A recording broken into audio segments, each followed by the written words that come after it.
Okay, and my clock says right at 9 o'clock here. I'm an hour behind everybody, probably. I don't know. There are differing opinions on whether you're behind or right on time, right? Exactly. Hi, Jess. Welcome. Hello. So you do think we have a quorum? Yep.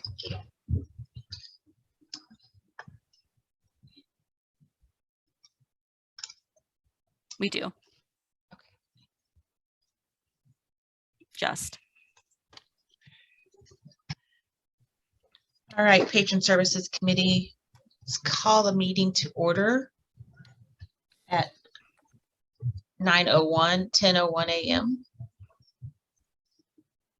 I think Ruth has updated our agenda.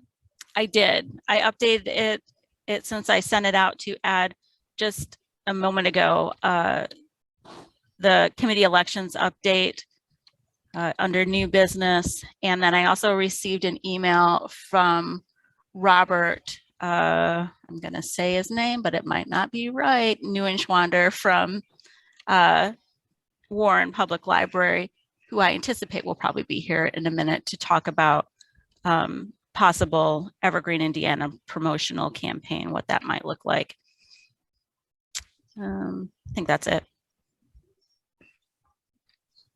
Okay, so has everybody had a chance? On my screen, I can see the updated agenda.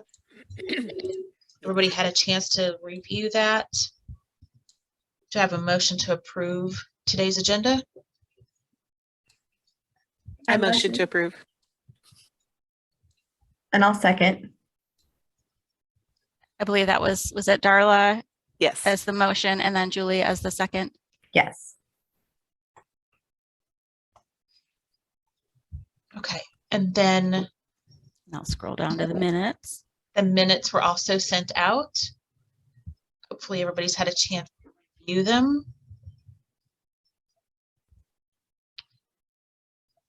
Does anybody have a motion to approve the minutes as written?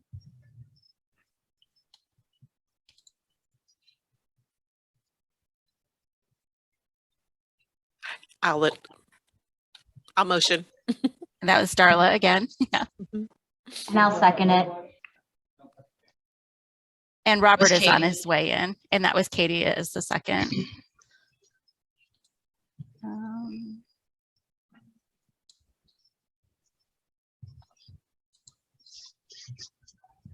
All that to say, I think that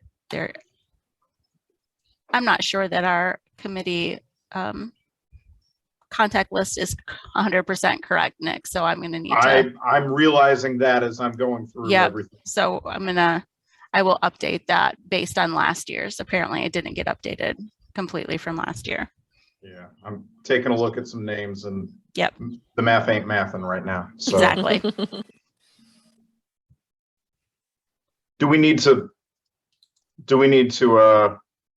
vote on the approvals? We do, actually. We at least the agenda. I'm Yes. sorry. You're So fine. if we step one step back to the agenda, we did have a motion to approve the agenda. All those in favor, Aye. say aye. Aye. Aye. Anyone opposed? Motion carries. And then as we kind of jumped ahead to minutes, we did have a motion to accept the minutes as written. All those in favor, say aye. Aye. Aye. Anyone opposed? Motion carries. I don't have a whole lot for the state library report other than to say, maybe I do have a whole lot. No, I'm going to keep it kind of in between there.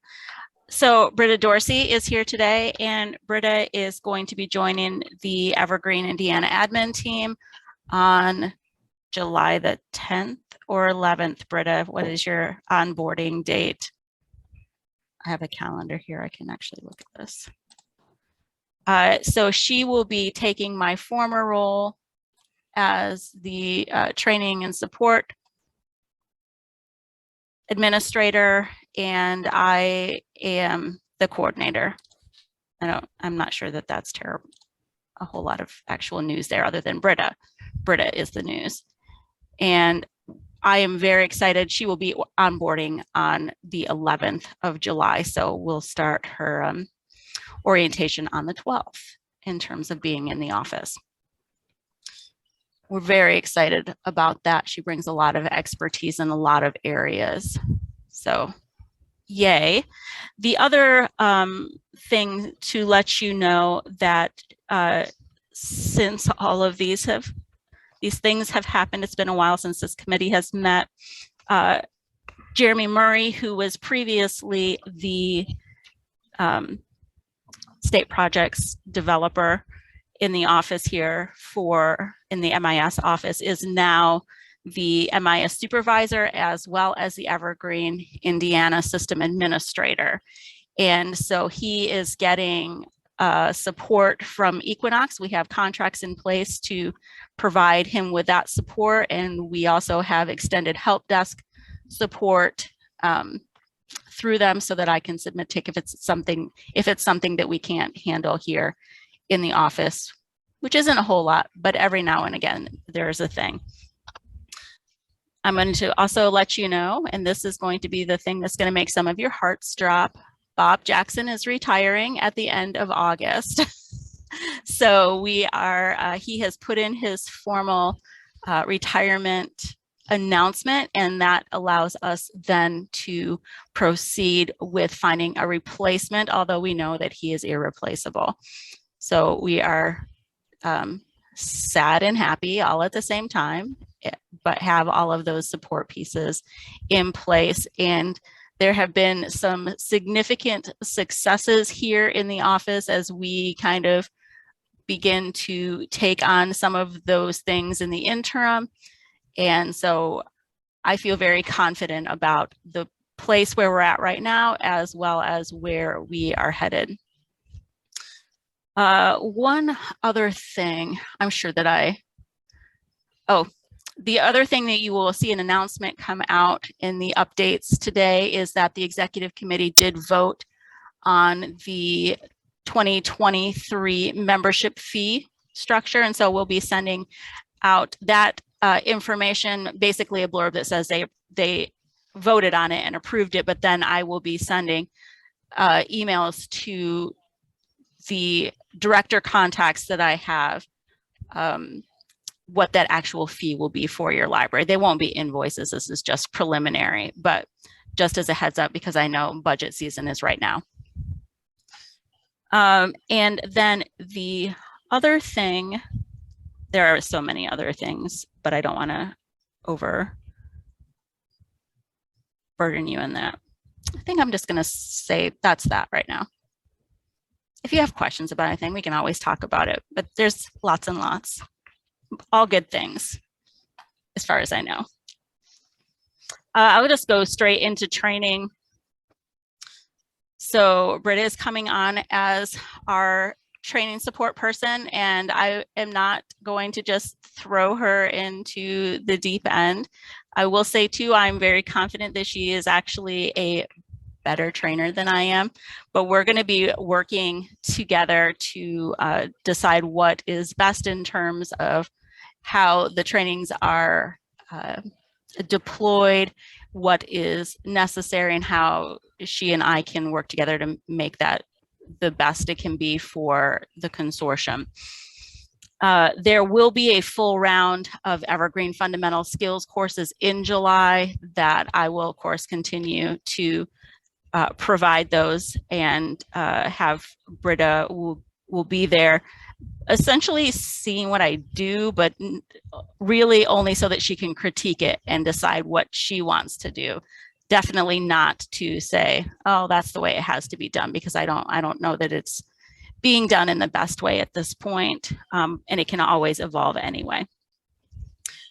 So there is that part. We did just actually have, let me look in the room real quick and see, we had the Evergreen International Online Conference and had representation from several individuals who got scholarships. It was a really good conference, and there will be recordings available of most of the sessions. So if you're interested, I'll be including those in the updates email that come out when those are actually available on YouTube. And I think that concludes the State Library report and training update. Ruth, did you say Bob was retiring at the end of August? August 26th. Okay, if we move on now to our unfinished business, that is yeah. changing patron self-registration. And there was a decision already made related to this at the last meeting to not actually change anything. But I did have a question about, we do not currently have any documentation in Evergreen, Indiana about how to change the default from 7 days to something else locally if you wanting to use that patron self-registration form for something kind of other than as intended. I hate to say that because it's a tool. You can use it however the heck you want to use it. But I know that this is something that libraries are using to kind of facilitate the addition of large groups of patrons, specifically students, if you're doing a partnership with schools.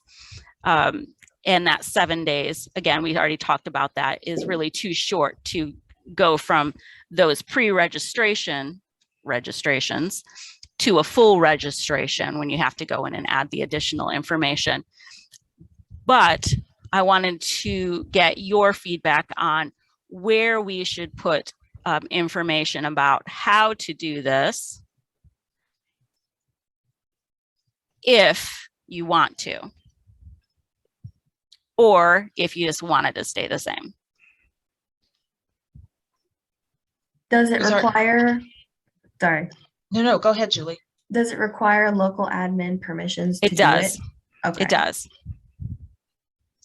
And So Ruth, if I'm sorry, you're just asking where to put it in the manual, where to find the information? Is that what you're if you asking? want me to add it into manuals.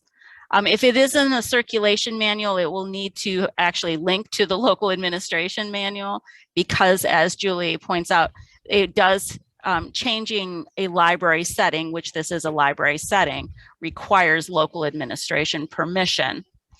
But this is likely something that would, it is a circulation task that must be facilitated by local administration permission. So, and there's So it seems- nothing in the procedures guide about the self-registration at all.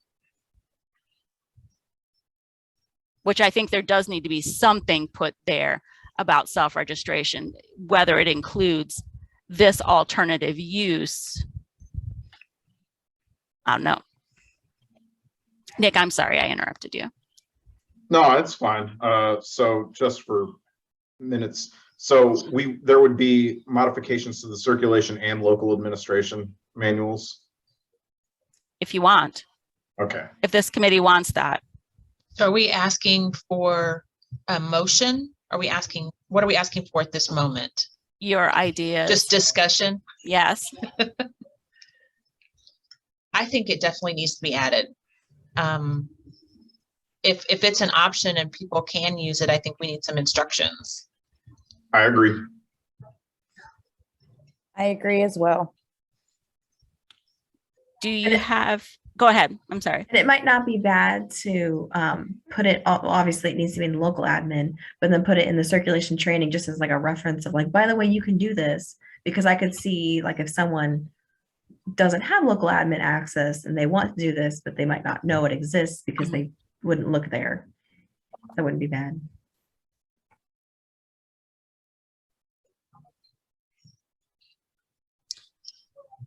So what about the circulation procedures? Do you think that, would it be best for me to propose an actual text block of what could go in there?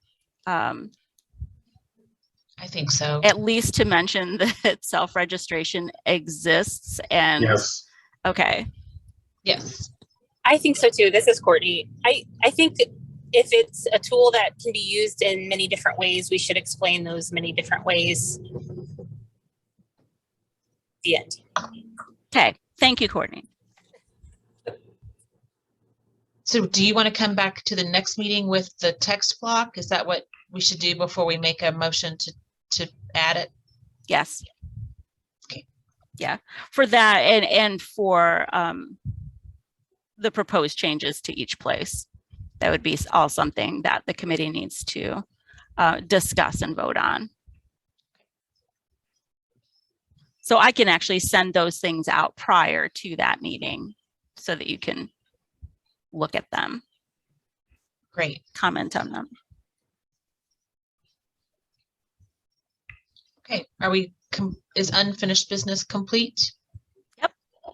Thank you. All right, moving on to new business.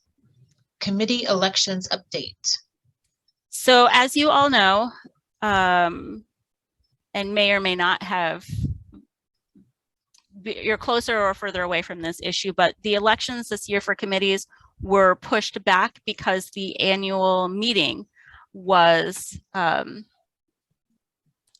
let Andrea in. The annual meeting was postponed from March until May.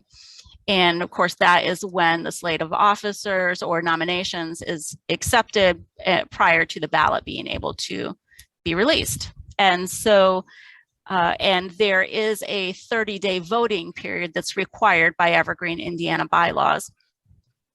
So that means that the election is ongoing right now. It actually doesn't close until June the 30th.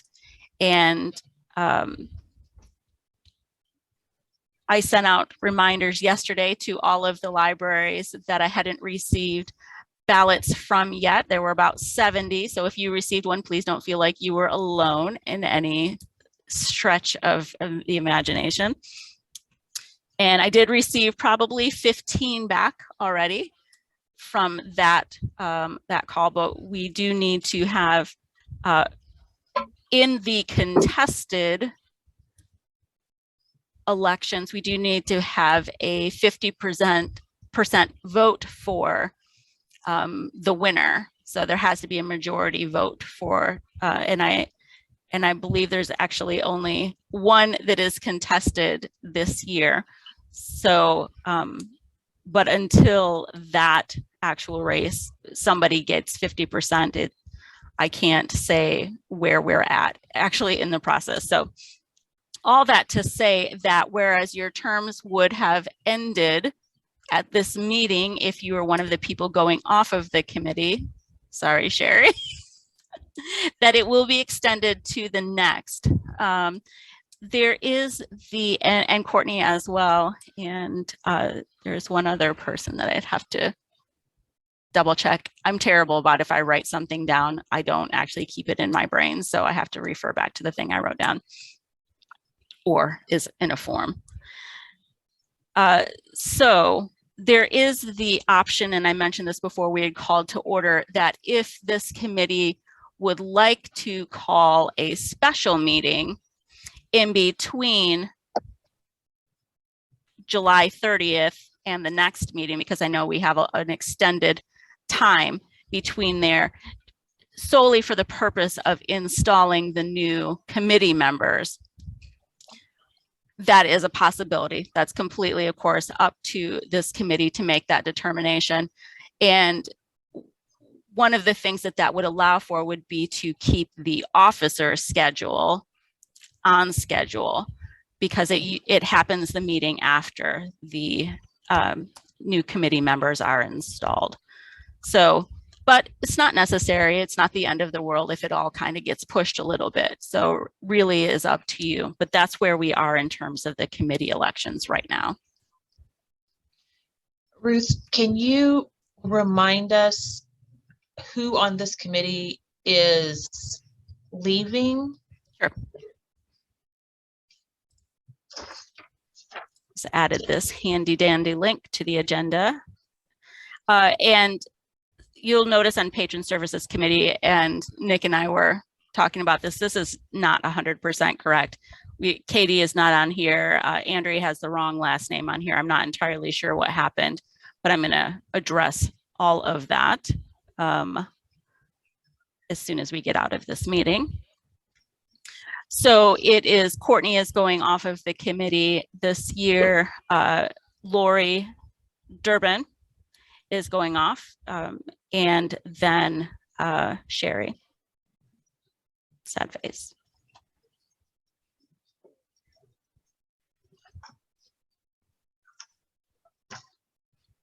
And you can see that we do have currently in here, we have an open spot. But after the elections go through, we'll see exactly where we have holes. A few things have changed since the ballot went out as well. And this is worth saying as part of this discussion. Lizzie Flora from Shelbyville was running for one of the spots on Patron Services, and she has left or is leaving Shelbyville and won't be able to actually fill that spot. She is still on the agenda because you can't change the agenda afterward, but it was in an uncontested spot. So we'll likely have to either decide if, and this committee has a little bit of leeway that the executive committee doesn't, where someone could be appointed if they're interested to that position as opposed to going into another full election or something like that. So, but I think that will be something to discuss at the next regular meeting or any special meeting that you call. I guess we could discuss it then too. Do we need to decide now if we would like to do a special meeting? It would need to be voted on. The date itself would not necessarily have to be established. We could do probably a poll for that. But to actually have another, and I'm not entirely sure what the bylaws are for this, but for the sake of safety, I would say that it would likely need to be at least 30 days from today to allow for publishing to the committee and things like that. To the community, not the committee. This is being the committee. Would it need to be 30 days after the committee elections are over? I don't think so. I think it's from today. Okay. Any discussion on that? I think the options are we can keep our meetings as scheduled, which would be September and December. And that would mean that in September, new members would be added, and then in December the 3 members leaving the committee would not attend in December, and officers would be elected at that time. If we have an extra meeting, then that just bumps it up where the new members would be added in before September, and then officers could be elected at the September meeting. Do I have that correct? That's correct. And one thing to keep in mind, it is fairly regular that the December meeting gets canceled or rescheduled. So not saying that I have any plan for that to happen or anything like that, but it has happened often. I mean, it's once a year, so it's hard to say often, but more than one time.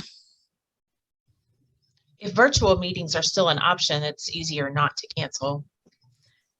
Well, and we will talk about that as well coming down the line when we get to the announcements. So does anybody have discussion as to if you would prefer to call an extra meeting or to keep the schedule as is? I think it'd be fairly easy to call the extra meeting. I would like to hear from the outgoing members on what their preference is, since this seems to mostly impact them. This is Courtney. I honestly, it doesn't matter to me at all. Doesn't matter. Yeah, whatever's best for the committee is fine with me. And it doesn't matter to me either. Okay. Either way. My suggestion would be then to not change anything. If it doesn't matter, then, I mean, unless somebody feels like they don't have enough work or anything like that. Like literally nobody in this room is going to say that.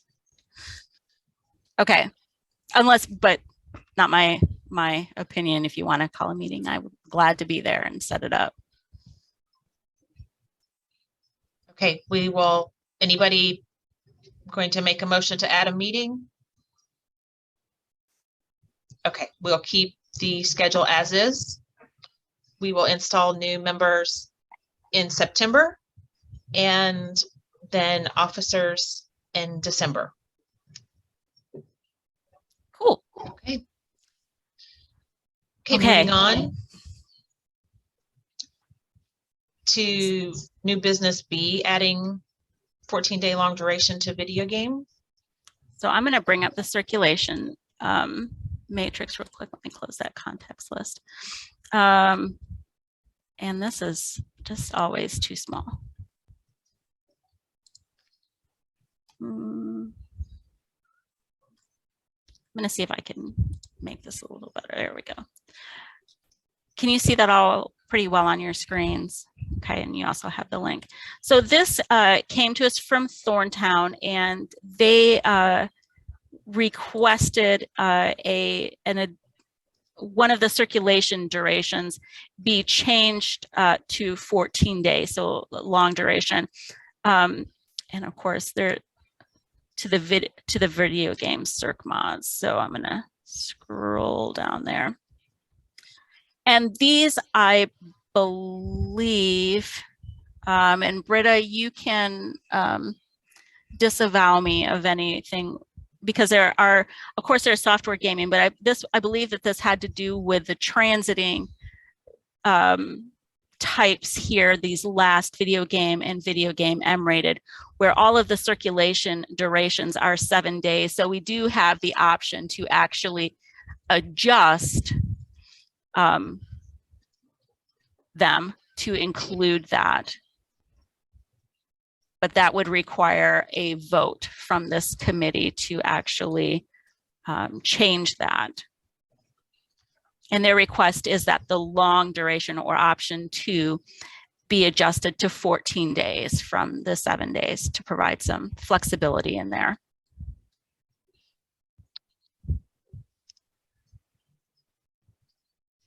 I don't see a problem with it. Me neither. Yeah, no big issue here.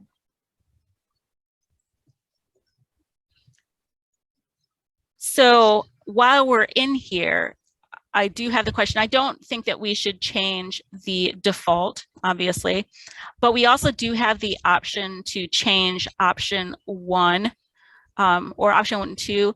And is there any reason? I don't think that there is a reason to have a shorter loan duration of that. You think about the modern games, they definitely require.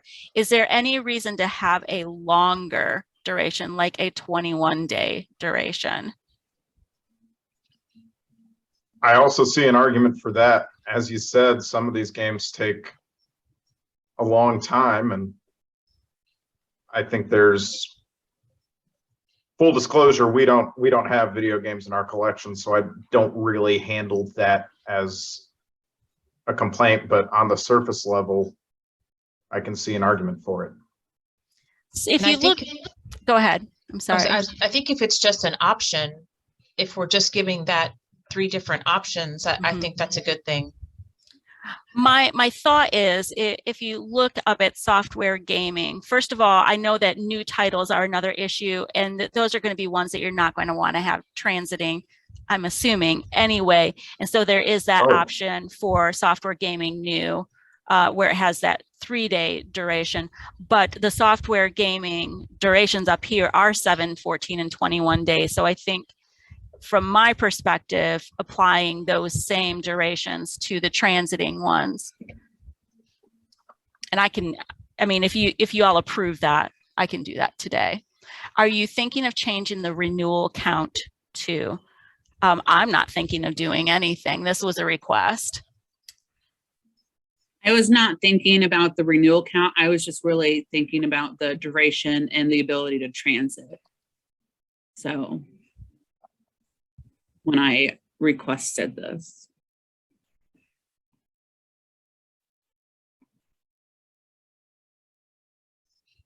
I think having the 7, 14, and 21, just like software, is good because then it gives people more flexibility. Because if they want to have it be only 7, they can do that. But if they want to have it be longer, then they can do that too. Yeah, it's Would- just an option, so I don't see why it should be a big deal. Of course, you can always choose to do what you want to do, but offering more things like, yeah, some games do take a lot. I think you could argue for any amount of time with certain video games because some are just endless. So Mhm. just giving anyone those kind of options for those longer one, I mean, yeah, 7, 14, and 21 sounds good to me. Would somebody like to make a motion to that effect? To change the matrix? To add option 1 as 14 days and option 2 as 21 days to the video game and the video game M-rated circulation modifiers.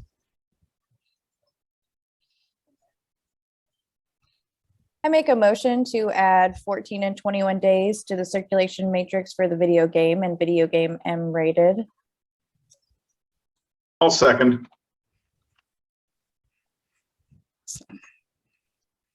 Okay, so we have a motion. All those in favor, say aye. Aye. All those opposed? Motion carries. And I think, Darla, if you were trying to speak, we could not hear you at all. Can't hear you. Sorry. And Anita, if there is something that you would like to have addressed in the future about renewal dates for some of those, just let me know. We can get that on the agenda as well. So it would likely involve a new circulation modifier, which I know is sometimes so people are like, oh no, not that. But we still have about half a page on this matrix before it gets really, really scary, right? So yeah, definitely just let me know and we can have a conversation and get that on the agenda as well. Okay, let me pop back over here. And are you all looking at the agenda now on this screen? Yes. Okay. Okay, so now we are to see the possibility to create new equipment circ mod. So back to the circulation matrix we go. So libraries that, and I believe, I don't remember who actually asked for this. There have been multiple libraries that have requested some more flexibility in how they are circulating their hotspots specifically.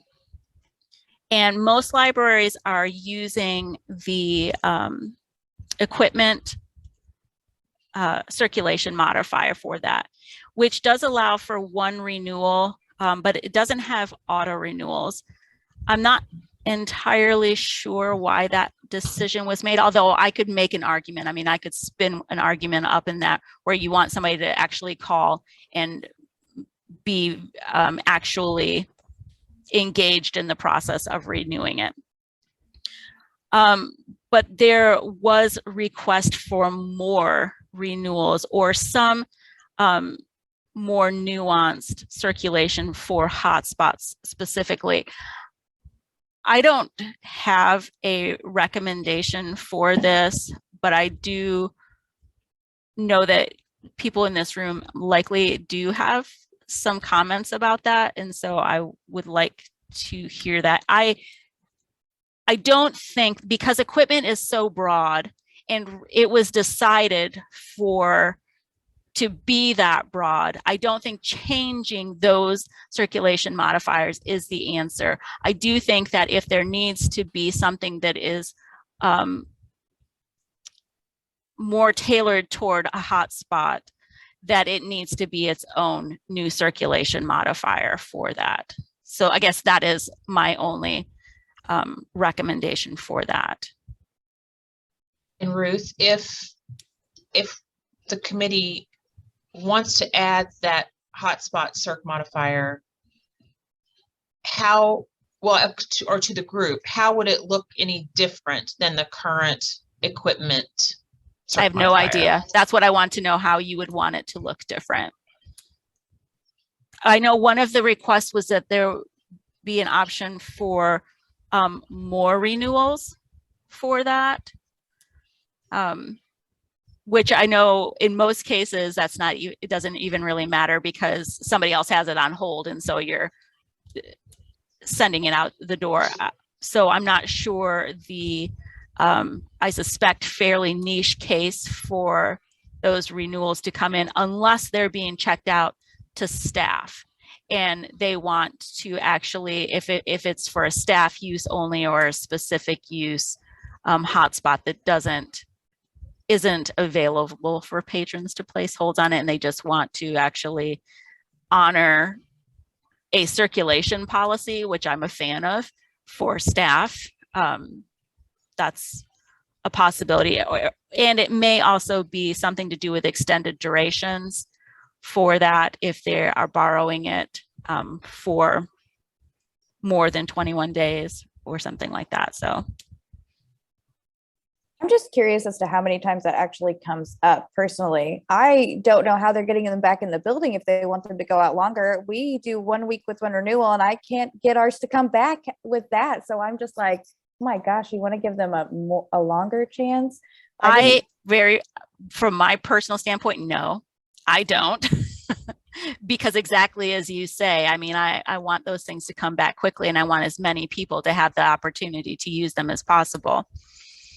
That's why I'm kind of curious to know how many times this comes up, and if it isn't coming up a lot, can't they just kind of adjust that by a case basis if need be, instead of creating an entire new circ modifier to do that? I that's all I'm curious about, is that are we going to do this whole thing and it's really not even necessary. Yeah. I agree. I think this is something that opens up a possibility, but in practice, we've got a holds list a mile long for this item. It's not going to renew even if there was a renewal. I will say too that I don't remember I could go through my inbox and I could pull up the different emails, but I do remember actually my reaction to almost all of them was, I can't tell you what to do here, but you need to buy more hotspots. So, and not for every case, because there were multiple things that kind of came back to this, but definitely a solid handful was like, you need more hotspots, and a circulation modifier isn't really going to fix that. So, No, I mean, we actually don't even have renewals on our hotspots, and they have to wait. Once they bring one back, they have to go into the queue again. Yeah, wait a week, and then they can have it again, so that we can have more people be able to have them. That might have been the other thing, is that the equipment restricted, the restricted has to do with age, but they wanted to be able to use these more strict options for things that kids could check out. So a hotspot or an equipment that is not restricted can actually be borrowed by anybody of any age based on our circulation policies. But it also has then these longer durations. It also includes a renewal, whereas the equipment restricted does not include that renewal. Darla, you reminded me of this. But then it prohibits individuals who are younger than 18 from borrowing them.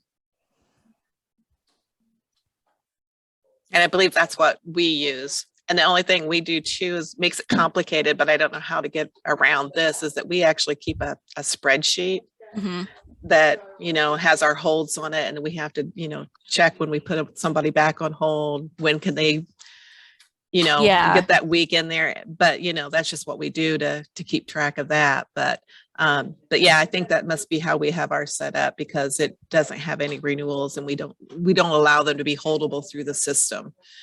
They have to actually do it in Do you person or over allow- the phone. Do you allow kids to place them on hold? Is there anybody No. in here that allows kids to place hotspots on hold anyway?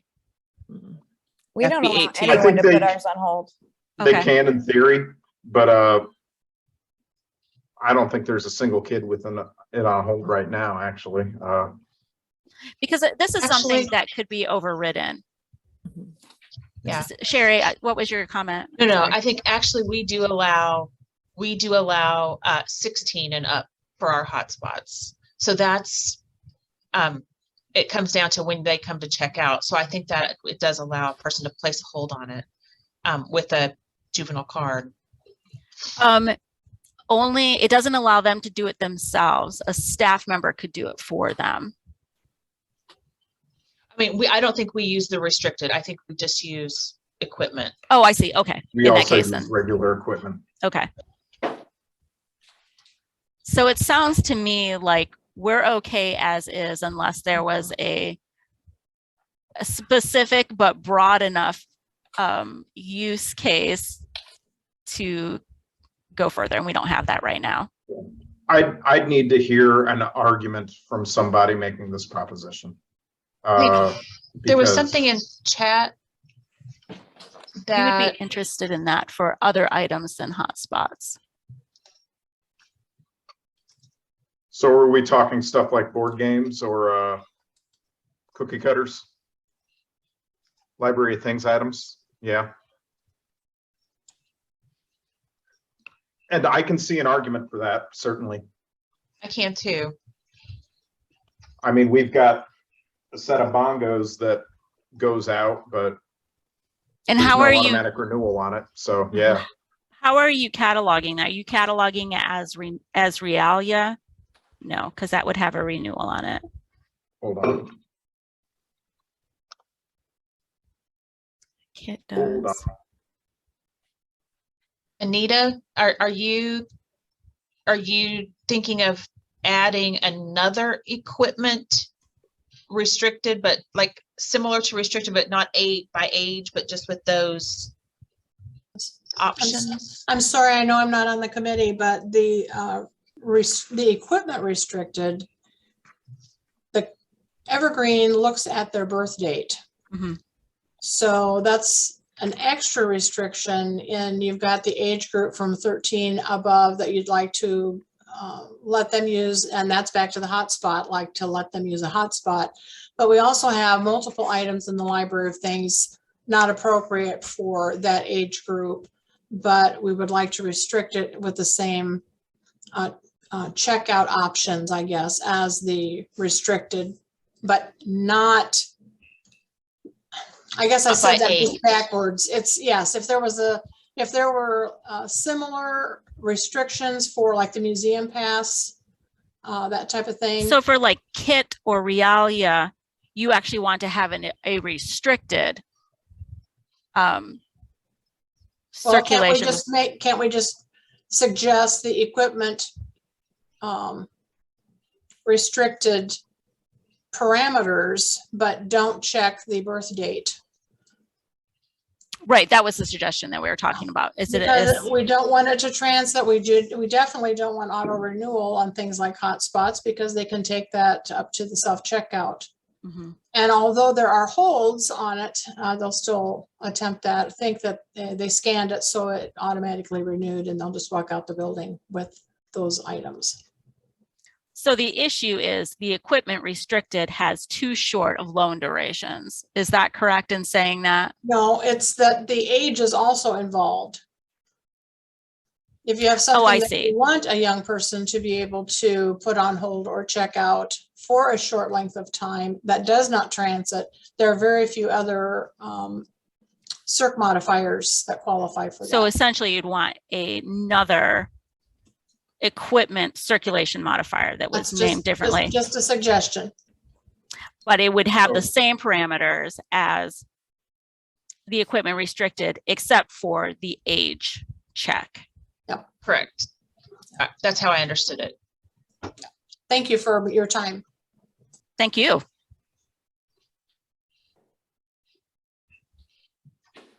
I So- personally like that option. So let me get it straight. This is a basic, it has the same settings as equipment restricted minus the age restriction. That was what I understood. Okay.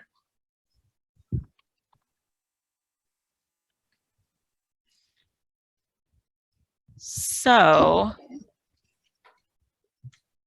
Yeah, I don't see anything else in our list that has similar mm-mm.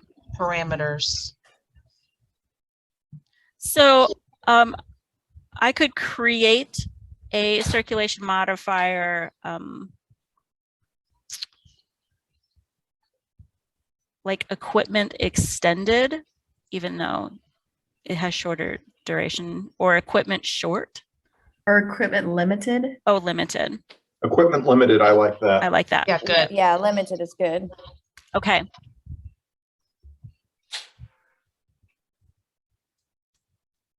Which would differentiate it from restricted, which is age checking. Yes. Right. Correct. Yes. So I will tell you, I can technically do that, but I have to be given approval by this committee to procedurally do it. Would somebody like to make that motion?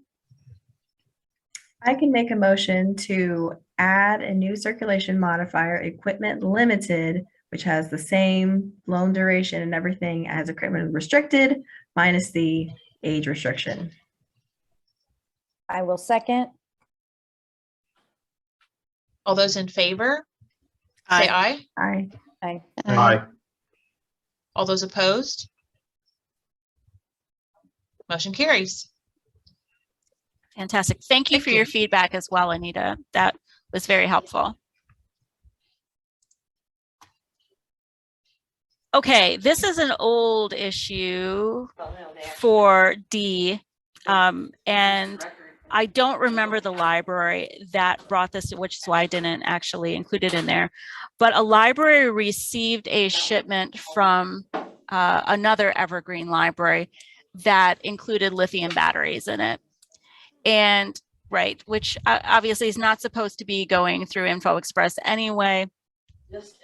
And they also mentioned as part of this that they had received what they considered to be damaged materials. Somebody had placed a hold on something and it was fairly poor quality. I'm going to let Lori in real quick.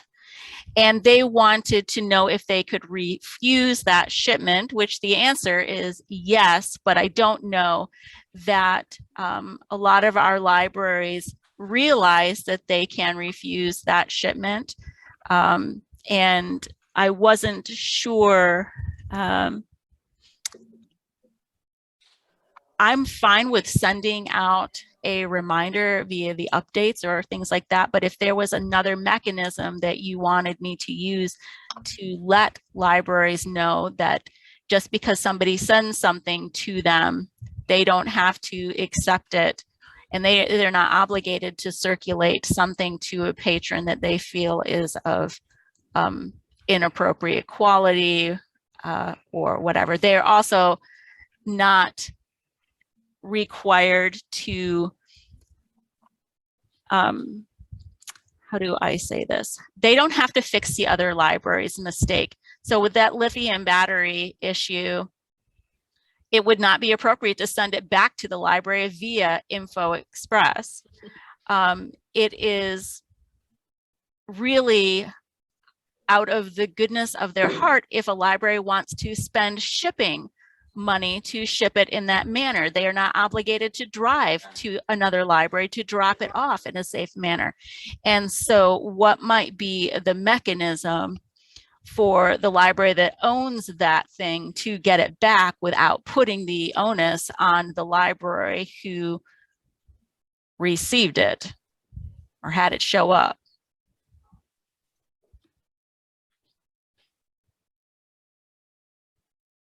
And welcome, Lori. We've had some votes, but things do happen for sure.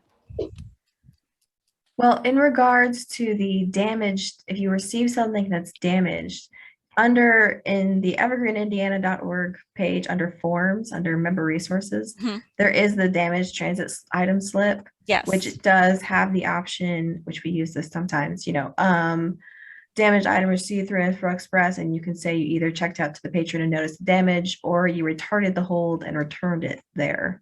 So for that, we do have something, Mhm. So which maybe might not be just bad to remind people. remind them. And then also I did put in here the Info Express policy that says what are acceptable things.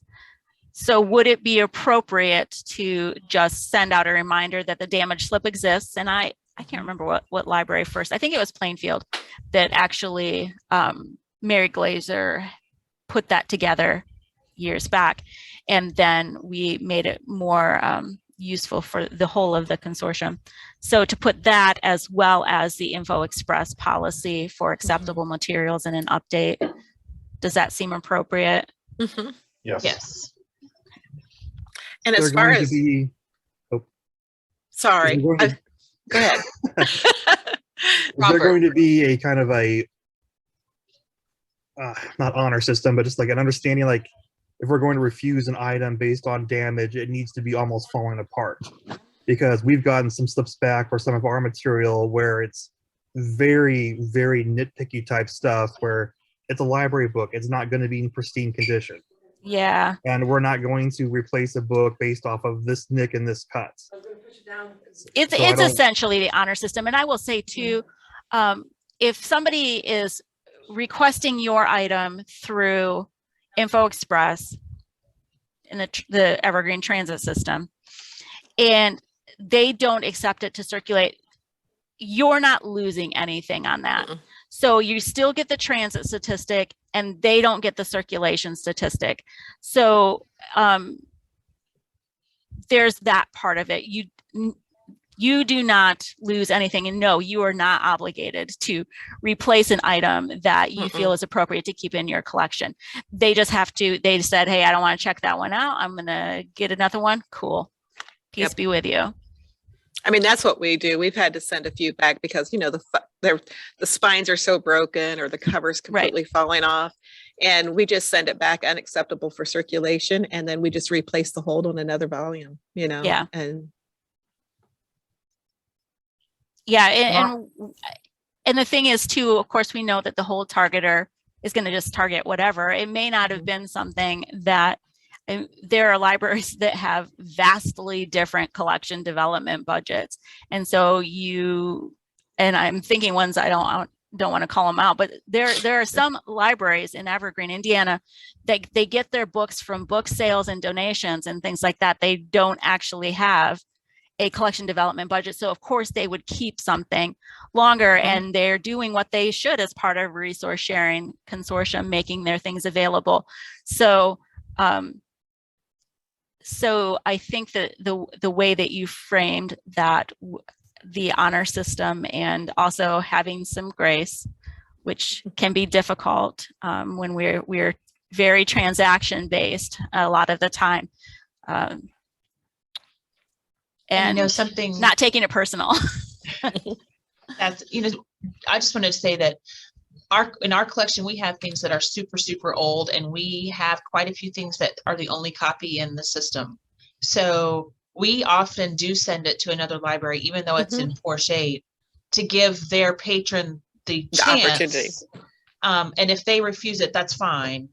But we usually send it, even if it's in bad shape. Yeah. Yeah. And that's another thing we look for too, is, before we refuse it, is it the only copy available, Right. and then give the patron the option of, hey, this is in pretty bad shape, but it's the only one out there. Do you want it? You want to take responsibility Yeah. for this or not? Yeah. Okay. So I will include that in the next update that goes out, which I'm hoping is today. But things So- conspire against me. And as far as it comes to like receiving something that shouldn't be in there, I mean, I guess my opinion is, if that library that sent it and shouldn't have, should be responsible. If they want it back, then they need to take care of. Send a prepaid shipping box or something like that. Yeah. Right. Yeah. I agree. I think that's something the onus should be on the owning library to fix that gap. And I'm going to talk to Nicole Brock about that as well, because she is, of course, the Info Express coordinator, and I want to make sure that I let her put whatever wording. Yeah. She may have a mechanism for that as well, and I want to make sure to respect that. So I'll touch base with her as well. Anita says, but we receive things in the Dropbox that shouldn't be dropped off to. Yeah, that's true. But that's not a library sending it to another library. Right. That's a patron. And my library charges for does. some of those items. If you drop it too many times in the Dropbox, well, we've told you and we're going to charge you. So same thing kind of applies. It's up to them. We've told you. Yeah. Oh, I do love a corroded battery in a Dropbox. That and a milkshake. Ooh. Things Okay, I don't let's miss. Move to the next item, which is E, transit slips not being included in Info Express shipments. Yeah, this is just to let you be aware of this. I'm not sure if there needs to be any action. There may be, of course, Porter County is pretty new, and they have a very high volume everything. And one of the things that they're also still working out their workflows in terms of like where their transits are being checked in and all of those things. And they contacted me about a specific library that I asked them not to tell me who the specific library was, because I think this should be a blanket thing rather than a punitive thing at this point, that was not including the transit slips that Evergreen prints out that generally people tuck into the books and send them on. And that made it really difficult when they were sorting to have things shipped to their branches. Of course, my first was like, well, if you just run it through check-in, that's going to print out a new thing, except for the spot where they were boarding those transits didn't have a printer set up at this point, which of course kind of surprised me a little bit. I live in the land, you have to have a printer at all of your circulation points, but this is a real thing too for other reasons, to at least attempt to have that transit slip in the bag. It may fall out of the book or whatever. Mm-hmm. So I was not sure your thoughts on this. I know that a fair amount of the onus does fall on Porter County to figure out their workflows. But I didn't know if you thought maybe this was a larger issue, something that I'm not seeing because I'm not at those frontline positions anymore. I haven't noticed anything. Do you know if this was happening consistently from a specific library? Yeah, it was a specific library. Okay. I haven't heard any complaints from our staff that those aren't being put in. I mean, it's kind of standard to stick the slips in. So they haven't complained to me at all. And you haven't been receiving things that like put you off and said, okay. No. And I missed somebody else making a comment here. I do the transits every week myself, and I have not seen any over crazy issue, or I haven't been receiving a ton of items without their slips in there. So I would say it could have been a glitch on the other library's part, and they said, hey, we'll send them out. I mean, you just don't know what happened on the other end. That's a good point, Jess. Actually, going back into the annals of history in my brain, I was like, oh, I've done that before, where the printer wasn't even working. You knew where it was going. You like had a little thing that says it needs to go in this bag, and then you get it in the right bag and deal with your Info Express labels some other way. They may have been training a new staff person that forgot to put them in, like they were new to the process. I mean, there's a lot of things. Done that too. I've done that too. Yeah, I say unless it's like an ongoing practice, consistent practice that a certain library is just not putting in their transit slips. I mean, accidents happen. Yeah. But if it's a consistent practice, I'd say, yeah, they probably should be told that it is very helpful. I hate to see other libraries like Porter having to go that extra step to try and figure out where it goes when it's as simple as just slipping that, slip in there. But I agree. I mean, it can be an accident or, look over or something like that, but Yeah, in my thinking, my possible thinking on this is that because they are so high volume, they're not wanting to reprint those slips because they would be printing most of them unnecessarily. They're just checking them in and then they want to route them correctly. Now, the other part of me says there are times when there are holds that are canceled and you should be printing those slips because it may not be the same as the one. Yeah. Yes. So, okay. So I think that, and this was kind of my thought to begin with, is I don't want to say it's a non-issue, but it's not a big issue. And I don't think that it's a systemic issue and may have a fair amount to do with them establishing their own local workflows as well. Well, So and I think if it's only happening with one specific library, and I know you didn't want to be punitive, but even knowing who that library is and then just saying, you know, we recognize that this is happening. I'll we need to follow up with remind Porter you. County and Yeah, see if I mean- it's still an issue for them as well, because they may have changed their workflows, which they were actually already talking about doing. So it's like, well, as soon as you change your workflow, it's going to change this issue. So, so I will follow up with them. And then I will ask what that actual library is, if it is still an ongoing thing. Okay, Okay. let's move on to EI promotional campaign. So this was sent by Robert this morning.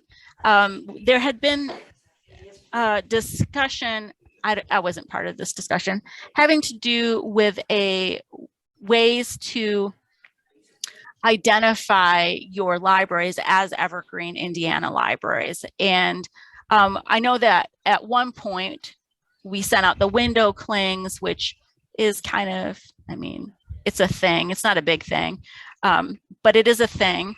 And I do think that we should probably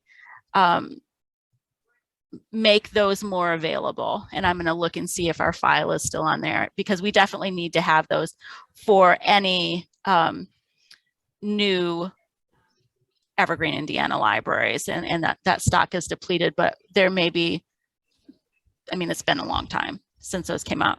And one of the things that Robert had mentioned was there was discussion about perhaps a flag that libraries could have or something like that. And so I wanted to open it for discussion with you. I did preliminarily look at prices.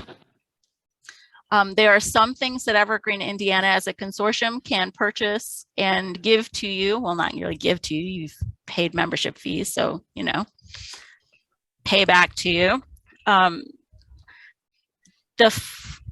looked at flags and they generally run between $40 and $60 for a 3x5. I mean, if you're doing that, but I don't think I don't think that's something that we could cover from the membership fee, but I do think that it's possible that we could do a buying pool with a vendor for something like that. So just kind of some things is you think about it, and if you have any suggestions or discussion.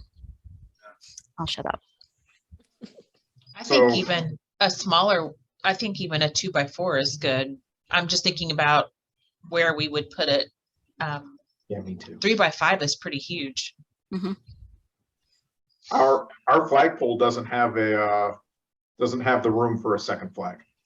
Yeah, and it doesn't need to be a flag either. I mean, what Yeah. what do you think would work best as a way for when patrons come in to designate your library as an Evergreen Indiana library? I know that window clings aren't great, but they do make sense because they're something easy to put on and they don't take up the space that like a flag or something like that would. But again, it's like, if you're not looking, you're not going to see it right in front of you. But even with the flag, people don't always see what's right in front of them. So still same argument really could be made for that as well. But I like something that's easier to put up in multiple places. Cause like for us and the flagpole issue, like even if we got like something for the yard, like we have no yard. So we Right, couldn't right. put that And there. that's exactly what I was thinking. Yeah.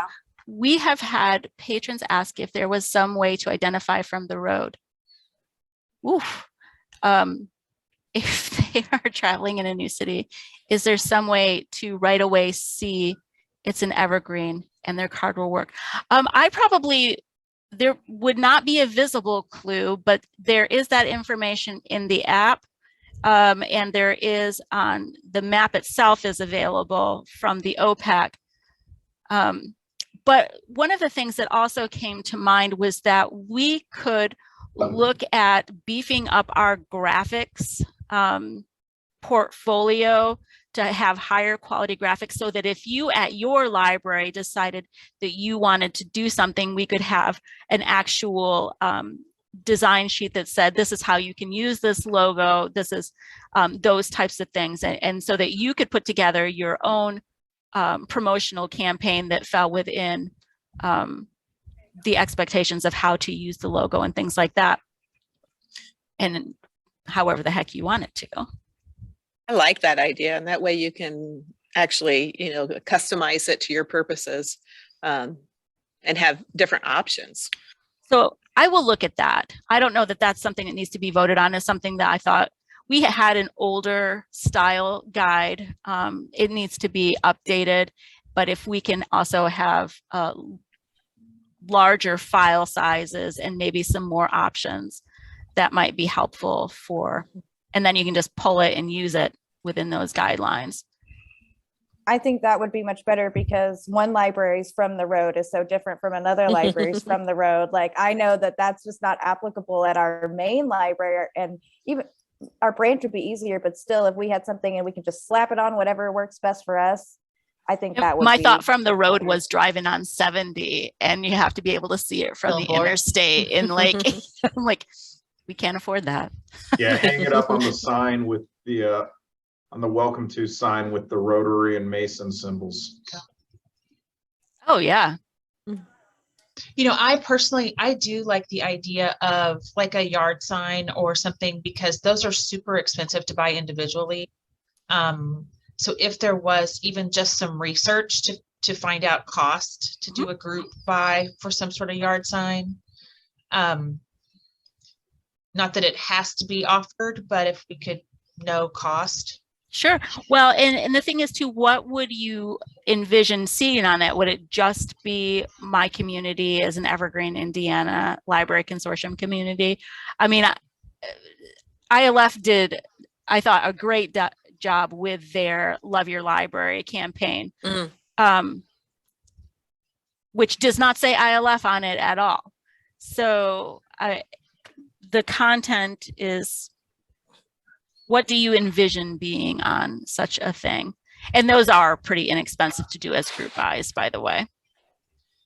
I mean, I think if people are wanting to know if their Evergreen card works in another location, then the main thing would be that we are an Evergreen library. Yeah, I think it could be pretty generic. I mean, I don't think it has to have each library's logo or, and all that on it. Just generic saying we are, like you said, we use are your an green Evergreen card at our library. There you go. Although I hate to say that. Say green card. Don't say that. Yeah. Use your full consortial access card at or just something, we are an Evergreen, Indiana. We're member of Evergreen, and that they can figure out their own circuit. So I don't want to dictate. I can come up with some ideas for that. And would you feel good about me bringing those to the next meeting, some ideas? Sure. Also, those people who are going off the committee, you can still come to the next meeting. You just wouldn't be voting. This is open to everybody.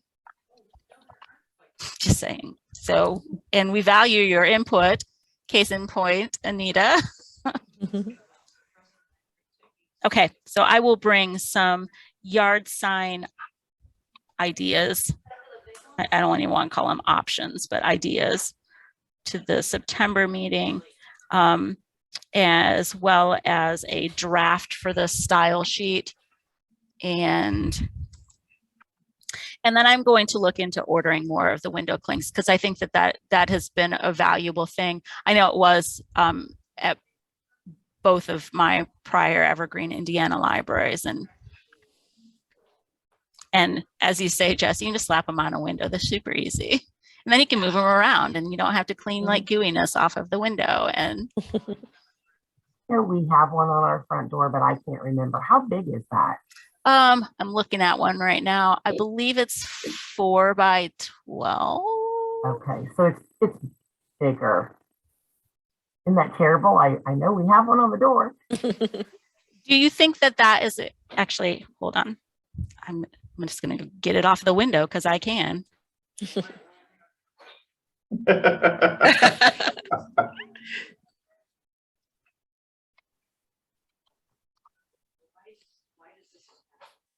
I'll just say we add Evergreen information in all of the handouts that we use here. It says, we're proud to be an Evergreen library or something like that. Yeah, so this one just says, Okay, yeah. now I want to measure and check my spatial awareness. I think you're it's close. I think you're more by- pretty close. Yeah, I think it's a little bit more than maybe 4 by 15 or something like that. 4 by 14. I'm going to obsess about this. I'm not going to think about it anymore. So do you think that the size is good as it is? Yeah. Okay. Yes. I think so. I don't think our library's got enough of them, because I know that there are multi-branch systems, there are multiple entry points at most libraries, and I think that it's something that should be at each entry point. Of course, that's just my personal opinion about that. You may not think so. So I will look at that. Sounds great. Okay, I think we are moving on to announcements. And we already talked about not doing a special meeting. So the other thing is, because this is a subcommittee of the executive committee, it has different requirements for meeting. And so if you want to, we can continue doing this virtually. There is nothing in the bylaws that says that this meeting has to be held in person. I think that would be great, especially because if we're meeting, it doesn't matter where we're meeting, someone's gonna be really far away. Yes. Oh, yeah. So I like the Agreed. virtual. I love the virtual. Me And too. then we can make a point that whenever we get to be back in person, that maybe we have carve out some time where we can meet in person just to catch up. And it does look like we will be in person. We're going to be doing regional roundtables, and that's something that I should have actually had on the agenda, but we'll talk about it in September. We'll be doing regional roundtables this fall. And then next year, we will be back to the biennial conference, which that was voted on by the executive committee to have them in person every 2 years, a biennial conference rather than annual conference. There will still be an annual meeting, of course. So all that to say, the next time we have a conference, we'll carve out time for our committees to meet in person. So then if that's the case, then I will update that from to be determined to, I'm not going to change the agenda, but it will be in the minutes that we will continue doing this via Zoom. Wonderful. Already reflected in the minutes. Yay, thank you. And that's all Okay, I have. Is there anything else? I have a quick question, if you don't mind me asking. I have a request, and I don't know how to present it, and I don't know if it's an executive committee. I don't know what it is. It's a change in the system as far as like where you go in to item status and you want to mark something as damaged, discard, weed, or missing. Who do I make a request to actually add something? You? Well, I was going to say it's not really something that we can just add to it, but it is a development request, and it may be one that we actually have in the process, but just shoot me an email. Okay. And Alrighty. we'll get that. So, yep. Okay. Thank you. Of course.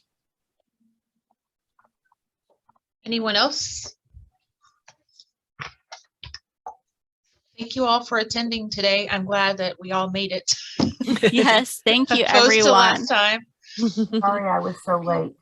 No, not at all, Lori. It's perfectly Oh, fine. Things no. happen. Definitely. Our last meeting was, well, different. Exactly. Everything's fine. Everything is on even and stable footing now.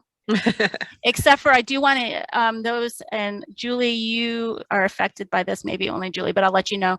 We're still working with Baker and Taylor on their EDI issue. It is their issue. So we're monitoring if you happen to be talking to Sarah. And Courtney, I'm not sure that any of your libraries are impacted by this.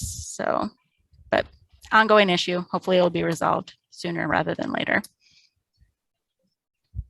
Okay, and as Ruth said, our next meeting, September 20th, 10 a.m. Eastern. Yes. 9 a.m. And I will actually be updating this as well to actually reflect Central Time in there. I'm trying to go Already back done. in. Thank you. Great. Oh, yeah. Okay, if that is it, then I need a motion to adjourn. A motion I to move adjourn? I'll I'll second it. You can pick between Darla and Jess, Doesn't however matter. you want that reflected. They were the same people to motion and to second. Right, Darla's Well, picture is the one that showed up first, so that's what I've That's recorded. fine, as long as we get her done. Right. All right. Thank Okay, you, all those- everyone. Yes, thank Thank you. you. Have a good day. you. Oh, Ruth, Yes. I did have a weird question. I Oh, thought about it. I If love them. if my library, our service area is expanding a lot, Mhm. and if we change, when would my library change from a B to an A classification? Because it's 40,000 people. I It believe. may or may not. It depends on, because you were already in contracts with those townships, it will depend. And that's something that Jen is going to have to, Jen Clifton Okay. will help you determine that. I believe it happens as soon as, well, whenever your taxing district changes. Okay. So that's when your class changes if you happen to go above that. We're expanding, like, well, there's tons Right. of new houses everywhere. And Right. so we're like, where's that line? So Yeah, I was gonna say, and I mean, it's class A is above 40,000. But it will be when those property tax bills change and they start pulling a tax for you. okay, so that won't be for a while. So. No, but definitely whoever is managing these things locally, they need to be in contact with Jen Clifton. The other thing to keep in mind is that the 2020 census will be certified hopefully at some point for the library classes, hopefully by the end of this year. And so that's going to also impact at least some of our libraries moving between classes. And we'll see upward and downward shifts because, of course, we know urbanization is a real thing. So Jen's your gal. Perfect. I'll make sure that the person has it. But all right. Awesome. Thank you Sorry. so much. Good question. Thank you. Bye. Everybody have a good Bye. day. Yes, you too. Bye.